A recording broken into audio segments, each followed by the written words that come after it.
loud.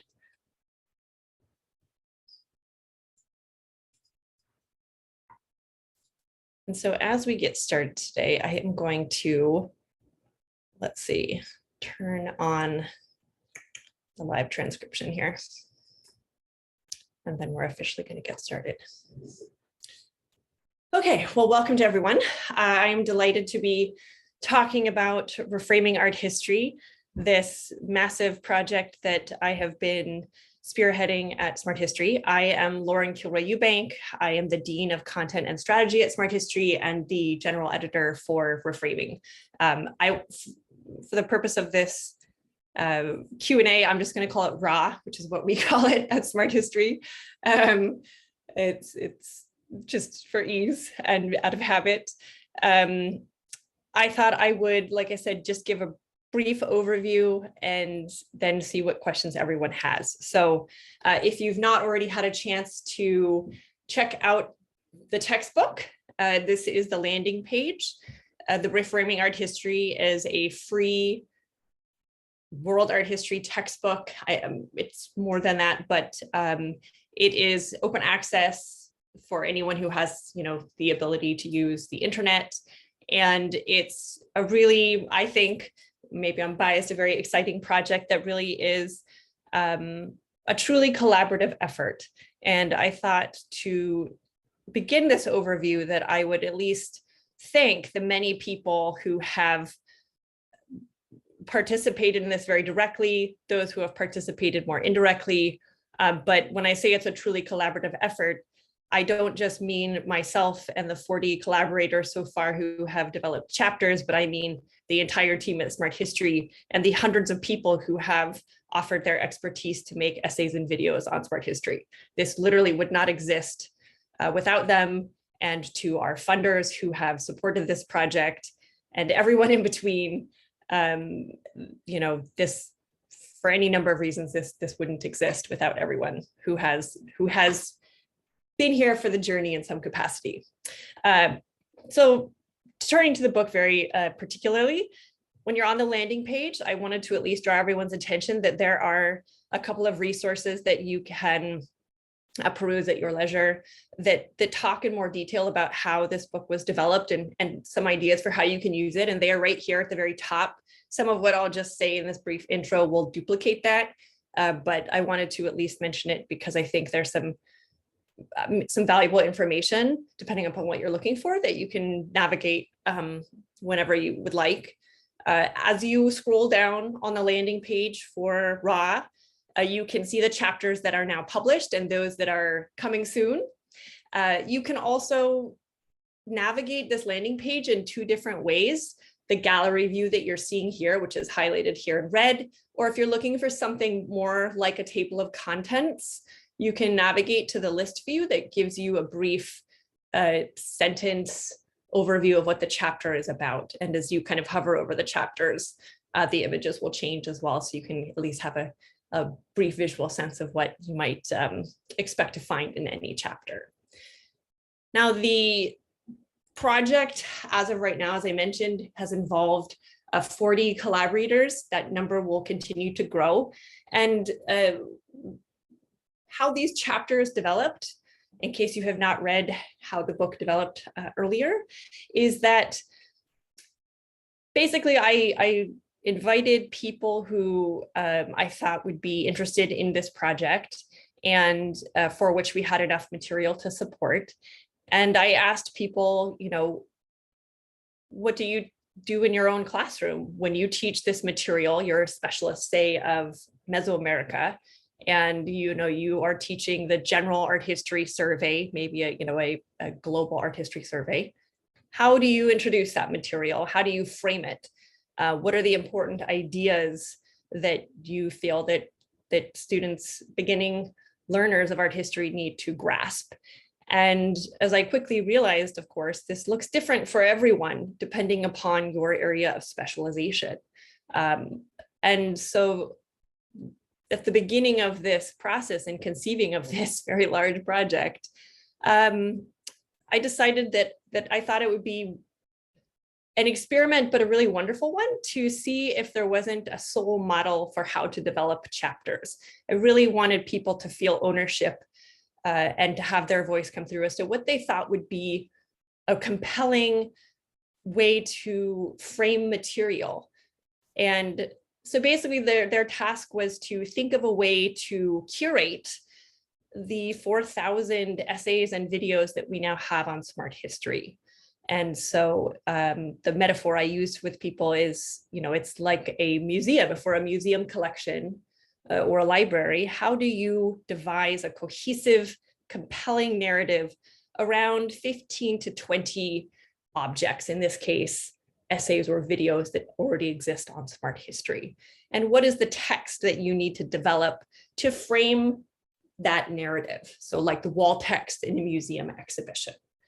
And so what each of these kind of author, curator, collaborators did was develop an outline with how they thought they might move through that material, then drafted the chapters through rounds of revision and feedback, and then they were staged on the site as you have now see them live if you go to, say, a chapter. So just very quickly before turning to questions, I at least wanted to just give people a bit of insight about the chapters and how they can be used, or how one navigates them, in case you haven't had a chance too much of an opportunity to play around with them. But one of the things that I really wanted to keep in mind as this project was developing is, how people use books, not only myself as an educator, but how I think my students might use a book, or how they might navigate material. And that played out in a number of ways, both the experience of navigating the chapter, say, on a computer, but also, I know a lot of my students now will engage with material on their cell phones. So thinking about how these chapters would look, or be, how they would be experienced in different formats, but also as you scroll through a chapter itself, what would that experience look like? And so we have questions that stay sticky on the side that help to guide readers through maybe important questions that we want them to be considering as they navigate through material. We had the authors provide brief definitions for pop-ups, so that readers who they land on this one chapter for the first time, they don't know what the warring states period is because they haven't read about it. They have some information so that they don't feel like they're, in the wrong place, or that they don't have enough information to feel empowered to continue reading. As with all Smarthistory essays and videos, we tried to find really beautiful, high quality images to support the chapters, to make them really visually appealing. And like our essays, they all pop up if you click on them, so you can see bigger versions of them. And then, of course, you get to the meat of the chapters, which is the pre-existing essays and videos on Smarthistory, which of course changes almost daily as we add new materials. But this is that material that you see here in the gray box, which when you click on read now, it will take you to that essay about Neolithic China, and then it will open in a new page, and then you would be able to come back. We thought our wonderful design team came up with a solution to help people identify visually where they have already engaged with something, whether watching it or reading it, and that is these blue check marks, so that you can keep track of where what else you need to read. And that is really the core of the chapters, beyond, say, how each author has framed. At the bottom of each chapter, of course, you have terms to know and use to kind of help readers know what are some key ideas or terminology that we want them to have some understanding of by the end of a chapter. Additional resources that will become more developed over time. And then, of course, listing the peoples whose essays and videos we link to within each chapter. And so this is really just trying to put on display the kind of collective knowledge that has that really is the core of each of these chapters. I think that's something that we do so well at Smarthistory. And so this was just another opportunity to show how important it is that it isn't just any one person who really is taking ownership of this material. So one of the last things that I'll mention about the project overall before turning to questions is that in this first iteration that we are in through probably May or early June of this year, there are about 79 chapters that will be published, and that includes the ones that are already now published, such as the one I was just showing you. That number will continue to grow. And obviously that's far more chapters than I expect anyone to ever use in a survey class. But from my own teaching experience at different institutions, every institution has a different set of foundational classes, whether it's a 1 semester global survey, which I have taught, whether that's a 2 semester Western survey, whether it's a 3 semester survey, whether it's twice a week or 3 days a week. And even beyond that, we have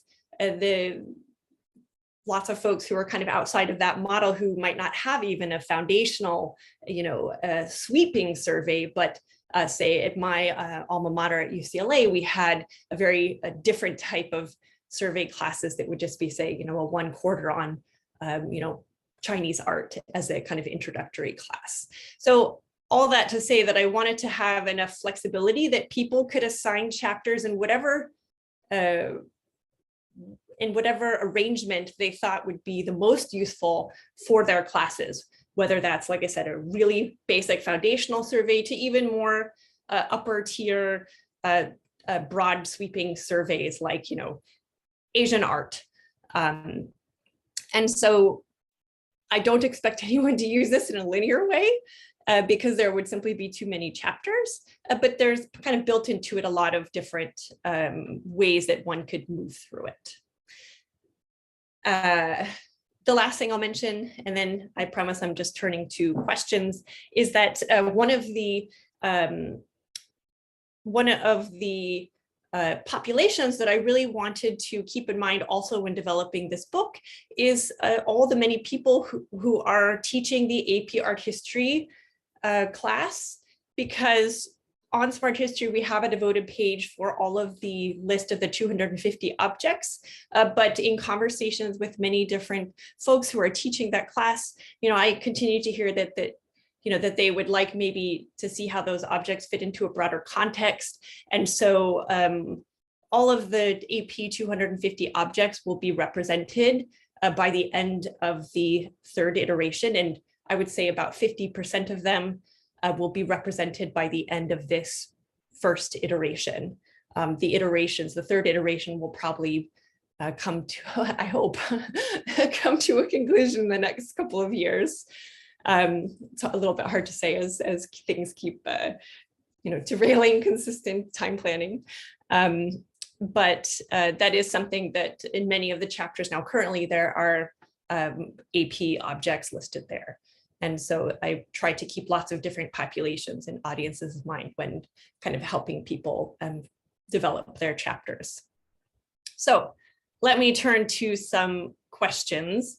And let's see, it looks like I have some in chat and some in Q&A. The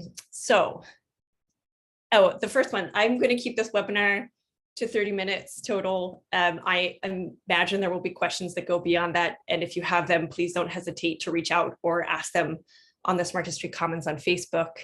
I'm happy to field as many questions since I could talk about this for many days and hours.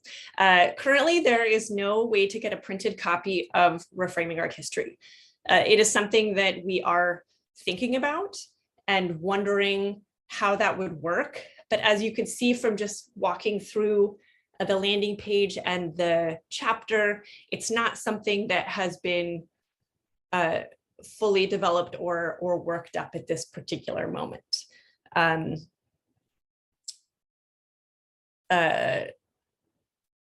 Let's see, if it replaces a textbook and students have limited or less stable internet, this gets it the print copy. So for this very reason, the idea of accessibility to the internet, which is one that I do think about a lot, it is something that I will probably really turn my attention to when iteration 2 begins to pick up, is how we can support this type of project in different formats. But as of this exact moment, that has not been worked out. So I really can't speak to that. But please know that it is something that I'm sensitive to and trying to figure out how that will work. For those of you who also are familiar with the fact that Smart History's content is also rolled over to Khan Academy, Reframing Art History has not happened, and that is a conversation that we will have in the future as to whether we want it to also be mirrored there. But as of right now, it can only be found here on Smart History. So this is a good question about whether this will be approved by the College Board for the AP Art History curriculum. That is something that I think once this first iteration is more complete than it is currently, it's a conversation that I would like to have with my contacts at the College Board, and to see how that might work. But it is not one that I have had yet, largely because I think I'm just trying to get through this first iteration and have something more cohesive, so that I can kind of see, present something that is more complete than it is currently. Although we're getting there, lots of chapters are going to be coming out in the next couple of weeks. I think pretty much all of these 79 chapters that are listed here will be done by May of 2022. But because this project is iterative, because it continues to grow, there will be more chapters being added throughout the rest of the year as part of iteration 2.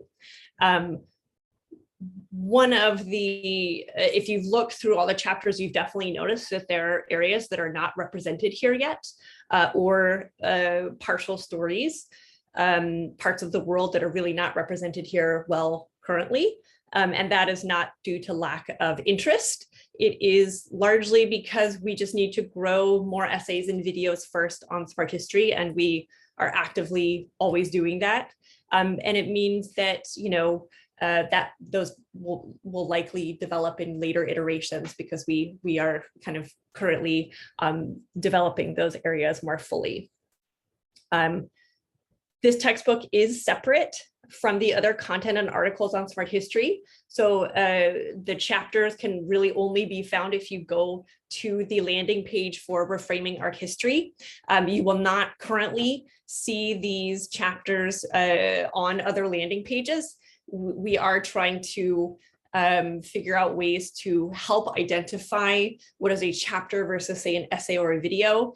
And that is something that we are currently thinking about. We recognize that it would be incredibly useful for people to be able to immediately make those differentiations. So currently, if you want to access what is here in the textbook, you will need to come and look through the landing page that I'm showing here. Okay, and this is a great question that someone has about how do I recommend using this for a 1-semester intro course? And of course, I have lots of ideas around that, but something that will start taking shape probably this summer as iteration 1 comes to a close and iteration 2 really picks up. Something that will be part of beginning in the second iteration and moving forward is thinking about how to provide pathways even through this material, whether that's sample syllabi and other types of teaching resources to give people different ideas without prescribing a linear way that they can use this, but to give them some ideas about how they could adapt it for their classes. That might even be thinking about also in terms of learning and teaching resources, providing digital resources for pronunciation, which is something that I very much wanted to do from the origins of this project. Since I know from going into classrooms when I'm teaching areas that I'm less comfortable with, I feel they're very nervous pronouncing things that I was not trained in that language. So it will run the gamut of kind of sample surveys to even thinking about learning and teaching resources such as things like pronunciation. In terms of someone wanting to contribute, obviously it looks really different depending upon what we're talking about. So currently the collaborators for chapters are people that I have invited either because well, it's actually for maybe several different reasons. If people are interested in thinking about joining this project, please don't hesitate to reach out to me. My email is easily found on Smarthistory, and maybe Kayla could pop it into the chat for people who might want to just have it, copy and paste it. Participating in this can look a number of different ways. For areas that are not as robust to support, say they can't currently support a chapter, that could be helping us to develop essays. And then, once there's enough there, a conversation could happen about, what a chapter might look like. There's as you can probably imagine, there's a lot of moving parts as to how a chapter develops. And so I'm happy to talk with people directly outside of this to kind of give you a sense of where we're at. Let's see. A good question about experiencing these chapters in different formats and whether they're compliant with screen readers. This is actually something that's on my list to check to make sure that as this is taking shape, that we are compliant with different types of kind of ADA compliance. It's something that I have not checked the screen readers specifically yet, but I will say that, for all of our images, we do have alt text and various ways that we're trying to support different types of learning experiences. But it's something that I think just time-wise, once the rest of the chapters are up and published, I myself will have a little bit more time to brainstorm about the various ways that need to go into thinking about this kind of more fully in terms of experiences. But to my knowledge, they should be accessible in the same way that, say, the essays and videos on Smarthistory are currently. There shouldn't be any changes. So if you are familiar with that, these should be very in line with those. Another great question about how these chapters will adjust as new articles and videos are published.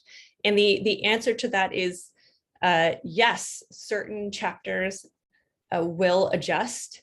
All of the collaborators who developed the chapters that you see represented in this long list here, one of the initial conversations that I had with them was about this very topic, that if at some point they realize that there are new essays or videos that have been published on Smarthistory, they have the opportunity to swap those in or lightly revise the chapter as needed, or even maybe slightly shorten the chapter if now there's, say, an essay that does work that's already mentioned in the chapter.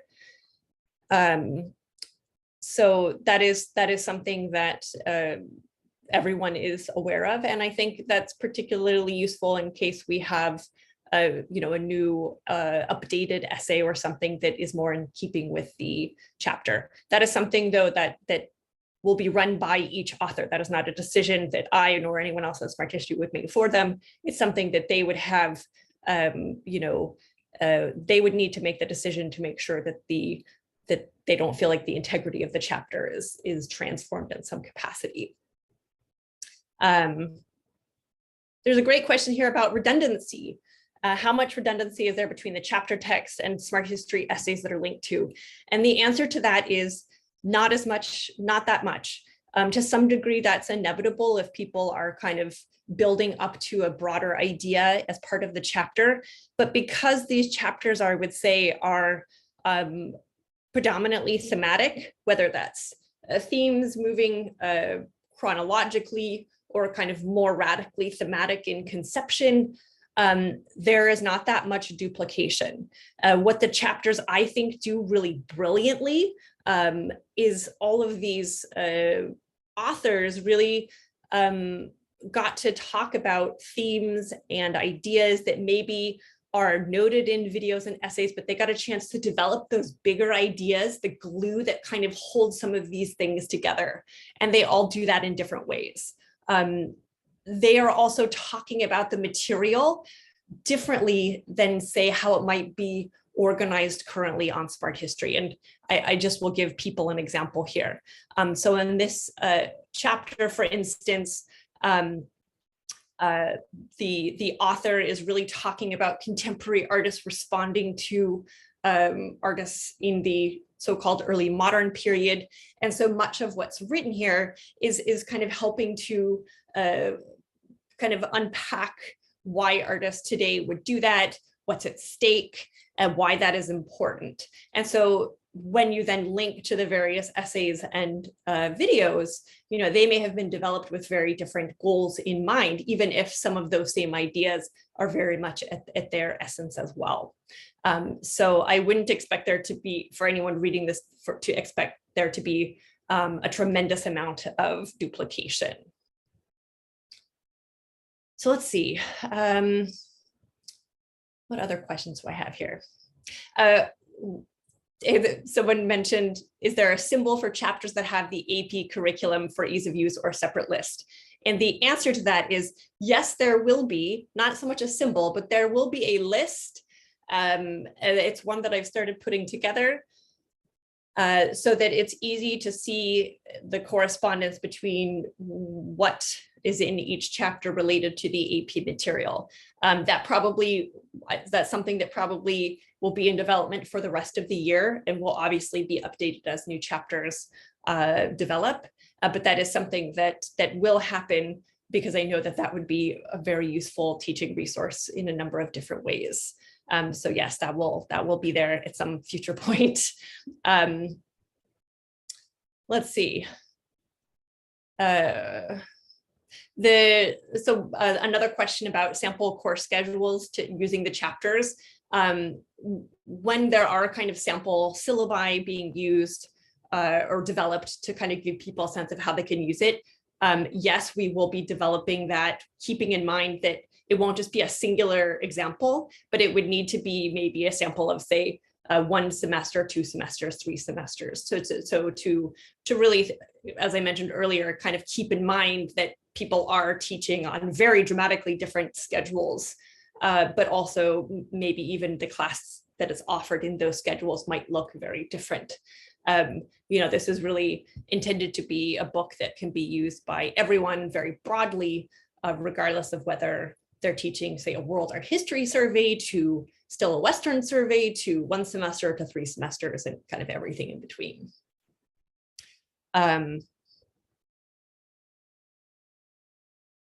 Let's see. A great question about a methods section of this. And the answer is yes, I would love a future iteration to have a part developed or devoted to a kind of basic intro to methods and theories. That is something that has actually been a point of conversation since the conception of this. But I think, like some of the other sections that I was mentioning, to be able to do that, it will mean collaborating with people first on developing essays or videos to be able to then have a chapter or 2 or whatever would be needed to do that more fully. Because I mean, really the only way this book works is with what's already kind of represented in the histories of art on Smarthistory with the essays and videos. The individual chapters do have stable links. That is actually one of the things that I know myself and my colleagues at Smarthistory think is really wonderful about this resource, is that you can now go, if you wanted to use this chapter, currently chapter 57, there really is just one stable link that you can use instead of having to list things out on your syllabus. And you know, that is perhaps a selling point for some people, that there's just one kind of easy link. A great question about who this text would be geared towards. Say, would it be appropriate for general education, intro to arts, or art appreciation students? The answer is all of them. Like I said, we tried to really keep this as flexible as possible in terms of how people could use it. It became very clear to me early on that, people come to Smart History for any number of reasons. We have an incredibly diverse population or audience that comes to us for so many different types of classes, so many different types of reasons. And so I tried to keep this book too flexible with that in mind. I didn't want to have it geared towards one particular audience. And that is why I felt ultimately comfortable allowing a lot of more chapters than I thought would be for like a singular cohesive textbook, because I wanted people to still feel like they had that flexibility to assign whatever worked for the type of class they were creating. Let's see. I'm just trying to be sensitive to time, but there's still some really good questions here. Let's see.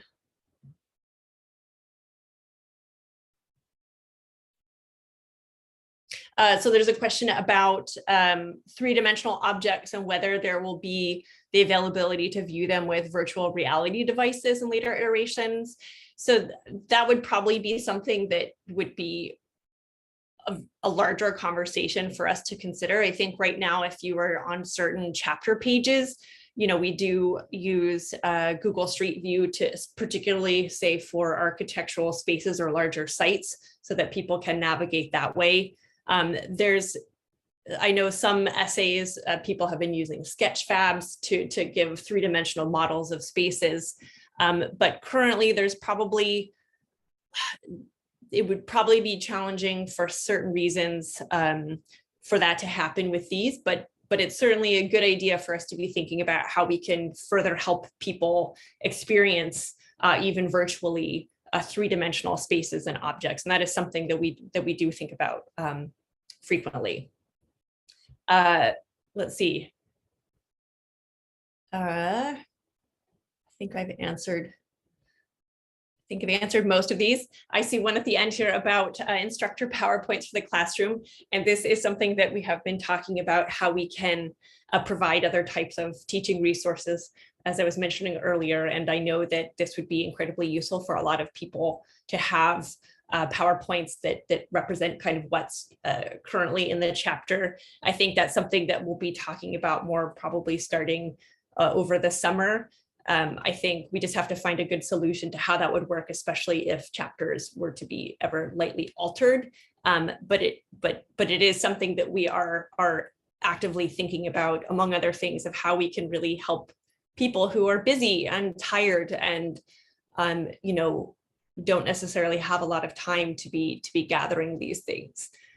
So that is on the table, and if people have other ideas of the types of resources that would be helpful, I would love to hear from you and to let me know. I can't promise that all of them will be doable, but I really hopefully have conveyed that I really do want this to be useful for as many people as possible, and that includes our students and even casual readers who might come to this. So thank you for everyone who was able to attend and for these great questions. And like I said, if you have lingering ones, you can find me, at Smart History, or you can find me on the Smart History Commons. And I think for now, I'll just, to be sensitive to everyone's time, say goodbye. And hopefully some of you will join us for our next Smart History teaching webinar next Wednesday to hear about the Codex Mendoza on a very different topic. So for now, I'll just say goodbye. Thanks, everyone.